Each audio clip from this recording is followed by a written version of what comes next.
जो ये कह रहा है कि 53 हल्के 70 हल्के हमने कम बनाए थे वो गलत कह रहा है। ये बात उनकी तरफ से आई थी कि ये इतने हल्के बढ़ा दो, उतने हल्के बढ़ा दो। हमने कहीं एग्री नहीं किया कि ये गलत, उनकी राय थी कि इतने बढ़ने चाहिए। और वो जो पेपर भी मेरे पास पड़ा है, अगर कहीं कहेंगे मुनासिब नहीं लगता, लेकिन अगर इस तरह गलत बयानी होती रहेगी टीवी शी पे तो मुनासिब होगा मैं उनको साथ बैठाऊं और वो कागज़ दिखा दूं कि ये कागज़ था जो उन्होंने दिया था। मेरा इसीलिए एमक्यूएम से मैंने जो एक साइट किया और मैं इस साइट पे आया क्योंकि मुझे ये दिखा कि उन्होंने 35 साल में कराची को डिलीवर नहीं कर सके।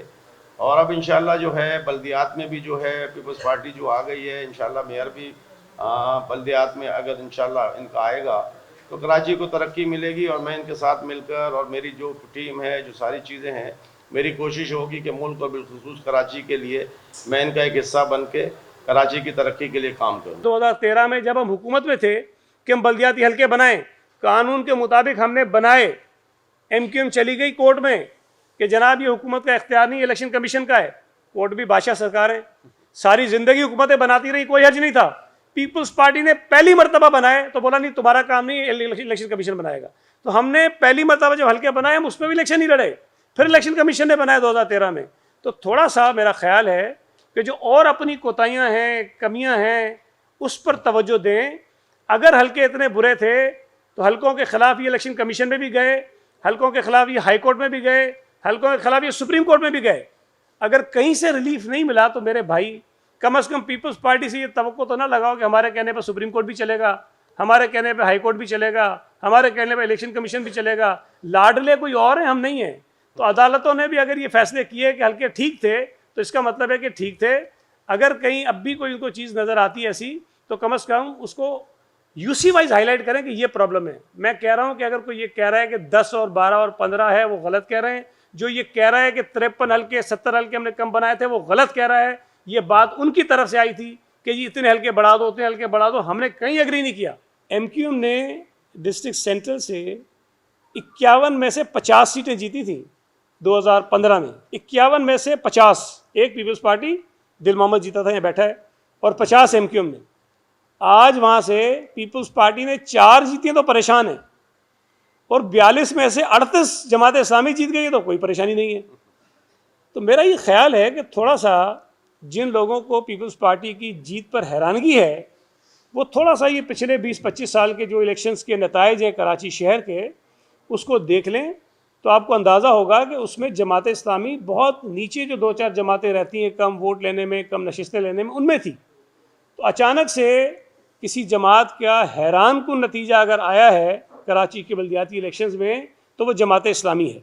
तो मैं ये समझता हूँ कि जमात इस्लामी को जो सीटें मिली, हम तो पहले दिन से कह रहे हैं कि भाई आपको जिस अंदाज में जिस तरह से मिली, पिछले को हम भूल जाते हैं, आपके मैंडेट को तस्लीम करते हैं, लेकिन खुदा के लिए पीपल्स पार्टी का जो मैंडेट है उसको भी तस्लीम करें, इसलिए कि हम उन्हीं इलाकों से जीते हैं जहाँ पीपल्स पार्टी का रवायती वोट बैंक मौजूद रहा है।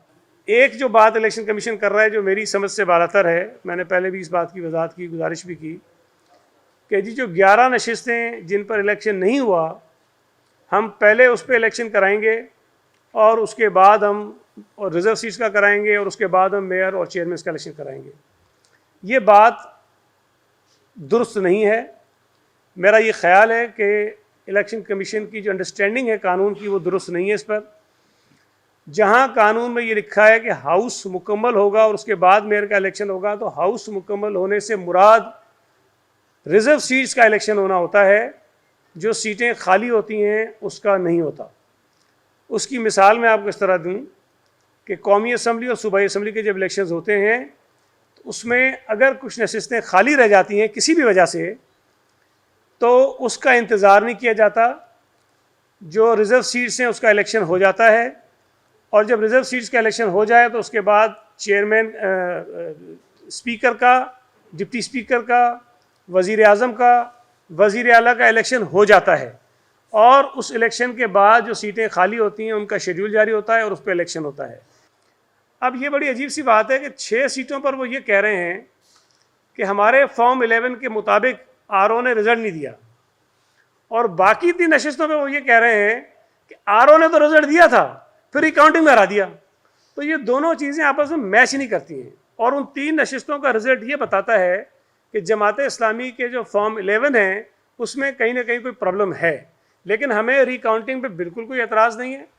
सिर्फ इल्तिजा ये हमने इलेक्शन कमीशन से की है कि अगर आप 6 नशिस्तें जमात इस्लामी की लेकर रिकाउंट कराते हैं तो उसी तरह पीपल्स पार्टी के उम्मीदवारों की दरखास्तें आपके पास मौजूद है रिकाउंटिंग की, बराए मेहरबानी उनकी भी करा दीजिए, अपने ही किसी शख्स की निगरानी में करा दीजिए। तो ये अगर बराबर के उस पर हो जाता है तो कोई मसला नहीं है। बाकी इंशाल्लाह ताला मेयर तो पीपल्स पार्टी का आएगा।